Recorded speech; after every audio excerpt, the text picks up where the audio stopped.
मित्रों, भगवान शिव ने माता पार्वती को बताया कि बुढ़ापे में औलाद साथ क्यों छोड़ जाती है।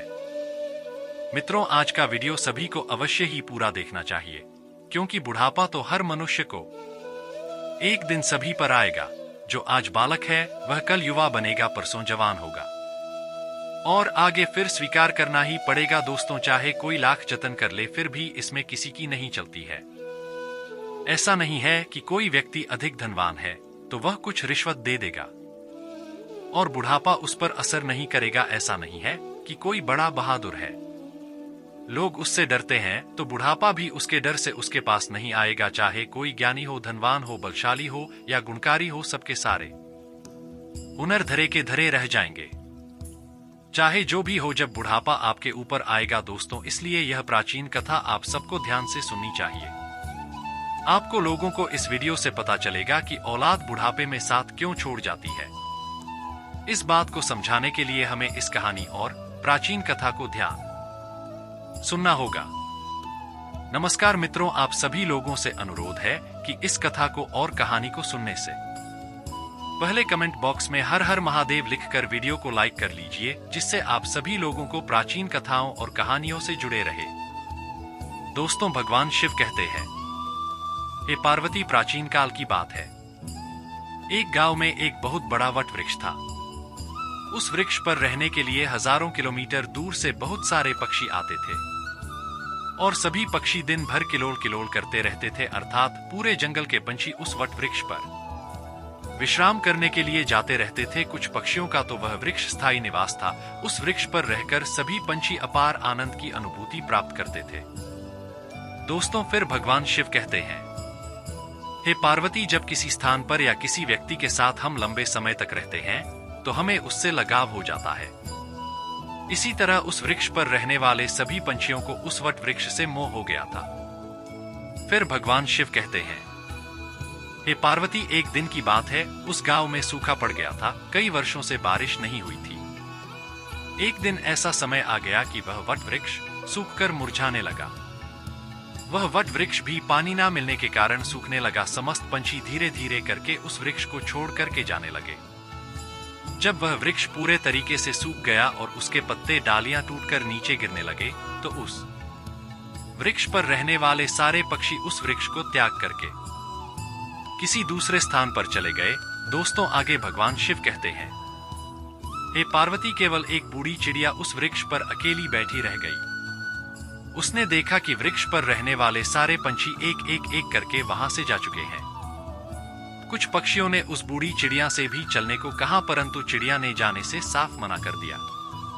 उस बूढ़ी चिड़िया ने सोचा कि मेरा जन्म इसी वृक्ष पर हुआ है, इसी वृक्ष पर मैं खेल कूद कर बड़ी हुई हूं। मेरे जीवन के सारे सुख मुझे इसी वट वृक्ष ने दिए हैं और आज जब इसके ऊपर विपत्ति आई है तो मैं इसे विपत्ति में अकेला छोड़कर कैसे जा सकती हूँ। इस वृक्ष ने मुझे पाल पोस कर इतना बड़ा किया है, दुख सुख में मेरा साथ दिया है, मुझ पर इस वृक्ष का उद्धार है। मैं मरकर भी इस वृक्ष को छोड़कर नहीं जाऊंगी। दोस्तों, आगे भगवान शिव कहते हैं, हे पार्वती, वह लोग बड़े खुदगर्ज होते हैं जो अपने माँ बाप को बुढ़ापे छोड़कर चले जाते हैं या परदेश में रहकर सुखपूर्वक जीवन यापन करते हैं। घर पर अपने वृद्ध जनों को भूल जाते हैं। ऐसी संतान के लिए धिक्कार है जो अपने माँ बाप के बुढ़ापे का सहारा नहीं बनती है। सोचो, जब तुम असहाय थे, जब तुम कमजोर थे, जब तुम्हारे माँ बाप ने तुम्हारा साथ छोड़ा था, क्या जब तुम बीमार हुए थे तब वह तुम्हें छोड़कर कहीं गए थे? क्या जब तुमने किसी से झगड़ा किया था और तुम झगड़े में पड़ गए थे तो क्या तुम्हारे माँ बाप ने तुम्हें अकेला छोड़ दिया था? जब तुम्हारे माँ बाप के मन में किसी अच्छी चीज को खाने की इच्छा उत्पन्न हुई थी तब उन्होंने वह चीज तुम्हें छोड़कर कभी अकेले नहीं खाई थी।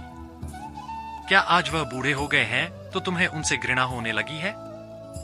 तुम्हारे लिए उन्होंने इतना किया, तुम उनके लिए इतना भी नहीं कर सकते हो कि उनके बुढ़ापे की लाठी बन जाओ। फिर आगे भगवान शिव कहते हैं, हे पार्वती, उस बूढ़ी चिड़िया ने मरते दम तक उस वृक्ष का साथ न छोड़ने की कसम आई।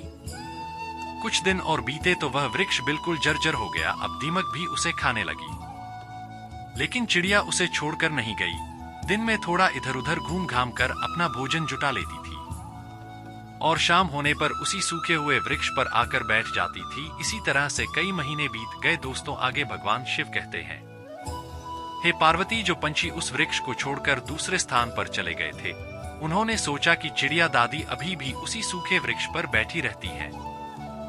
क्यों ना हम सब मिलकर उनके पास चले और उन्हें समझा बुझाकर अपने पास बुला लाएं।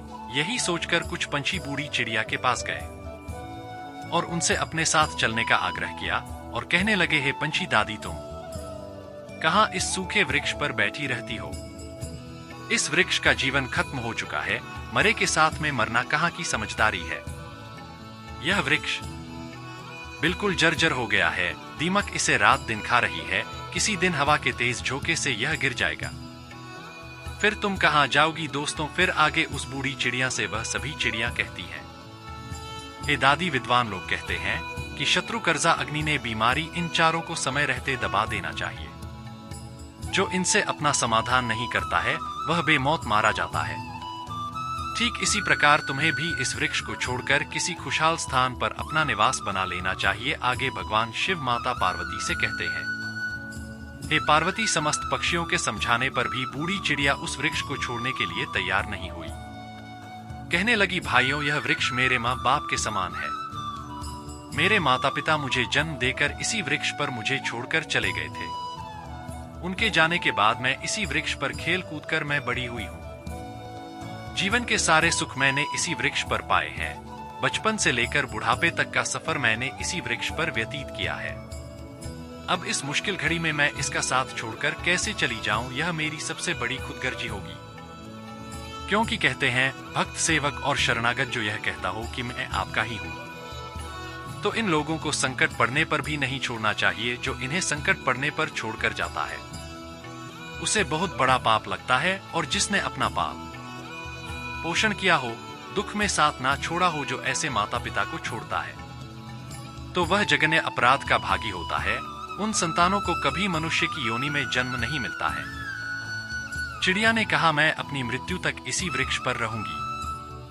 आप लोग जाइए यहाँ से, मैं यहाँ से नहीं जाना चाहती हूँ। दोस्तों, भगवान शिव माता पार्वती से कहते हैं, हे पार्वती, उस चिड़िया की बात सुनकर सारे पंछी निराश हो जाते हैं और वहां से सभी लौटकर वापस चले जाते हैं। कुछ कुछ पंछी तो कहने लगते हैं कि भाई, इस बूढ़ी चिड़िया की बुद्धि भी साथ आ गई है, इसीलिए उसे हमारा समझाना अच्छा नहीं लगता है।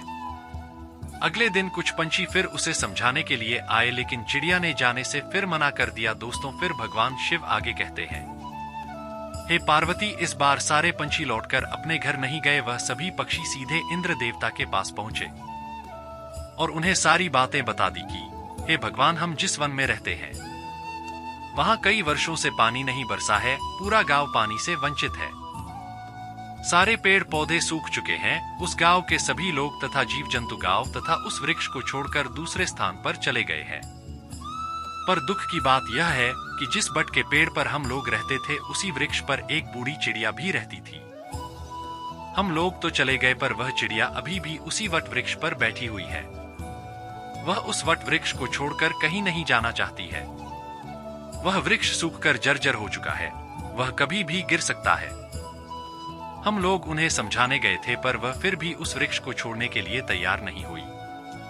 वह कह रही थी कि मरते दम तक मैं इस वृक्ष का साथ नहीं छोड़ूंगी। इसीलिए हे भगवान, आप स्वयं चलकर उन्हें समझा दीजिए, शायद वह आपका कहना मान जाए। दोस्तों, फिर भगवान शिव कहते हैं, हे पार्वती, उन पक्षियों के निवेदन को इंद्रदेव ने स्वीकार कर लिया और इंद्रदेव उन पक्षियों के साथ उस गांव में जाकर उस बूढ़ी चिड़िया को समझाने लगते हैं। इंद्रदेव कहते हैं, हे चिड़िया रानी, मैं इंद्रदेव तुम्हें समझाने आया हूँ। यह वृक्ष बहुत ही ज्यादा जर्जर स्थिति में पहुंच गया है। इस पर छाया के लिए एक भी सूखा पत्ता नहीं बचा है और आप भी बहुत बूढ़ी हो चुकी हो। किसी दिन यह वृक्ष गिर गया तो आपकी मृत्यु हो सकती है। इसलिए इस वृक्ष को छोड़कर किसी सुरक्षित स्थान पर चली जाइए। दोस्तों, आगे शिव जी कहते हैं, हे पार्वती, इंद्र की बात सुनकर चिड़िया कहने लगी, हे भगवान, एक बात बताओ, जब मेरा जन्म हुआ था तो मेरा माता पिता मुझे इसी वृक्ष पर छोड़कर स्वर्ग सिधार गए थे। मैं जब असहाय थी तो मुझे इसी वृक्ष ने पाल पोस कर बड़ा किया है। मैं इसी पर खेली कूदी हूँ। इसी पर रहकर मैंने सारे सुख उठाए हैं। इसी वृक्ष पर रहते रहते मैं बूढ़ी हो गई, मेरा पूरा जीवन इसी वृक्ष की छाव में बीता है। आज जब इस वृक्ष पर विपत्ति आ गई तो मैं इसे छोड़कर कैसे चली जाऊं। अक्सर लोग यही करते हैं कि विपत्ति आने पर या गरीबी में अपने रिश्तेदार, भाई बंधु, सगे संबंधी छोड़कर चले जाते हैं। मैं उन मतलबी लोगों की तरह नहीं हूं। मैं मरते दम तक, आखिरी सांस तक अपने माता पिता के तुल्य इस वृक्ष का साथ निभाऊंगी। आगे भगवान शिव माता पार्वती से कहते हैं, हे पार्वती, उस चिड़िया का ऐसा अद्भुत प्रेम देखकर इंद्रदेव बहुत प्रसन्न हो जाते हैं। कहते हैं, हे चिड़िया रानी, मैं तुम्हें वरदान देना चाहता हूं, बताओ तुम्हें क्या चाहिए। तब चिड़िया कहती है, भगवान, यदि देना चाहते हो तो मुझे कोई वरदान नहीं चाहिए। इस वट वृक्ष को वरदान दे दीजिए ताकि यह हरा भरा हो जाए, इसकी आयु बढ़ जाए। मैं तो वैसे भी बूढ़ी हो चुकी हूं, थोड़े बहुत दिन का जीवन और शेष बचा है। मेरे बाद इस वृक्ष की छाया में हजारों पंछी सुखी रहेंगे, सबका भला होगा तो मुझे भी खुशी होगी। आगे भगवान शिव कहते हैं, हे पार्वती, उस चिड़िया की बात सुनकर इंद्रदेव ने उस वृक्ष को फिर से हरा भरा बना दिया और पूरे गांव में पानी बरसा दिया। उस गांव के साथ पेड़ पौधे फिर से हरे भरे हो गए, चारों तरफ हरियाली छा गई। जो मनुष्य तथा जीव जंतु, पशु पक्षी उस गांव को छोड़कर चले गए थे, वह फिर से उसी गांव में आपस लौट आए और सारे लोग फिर से अपनी खेती बाड़ी करने लगे। फिर से खेतों में हरियाली छा गई और सारे पक्षी उसी वट वृक्ष पर आकर रहने लगे। इस गांव के लोग और सभी पक्षी उस बूढ़ी चिड़िया दादी की खूब सेवा करने लगे।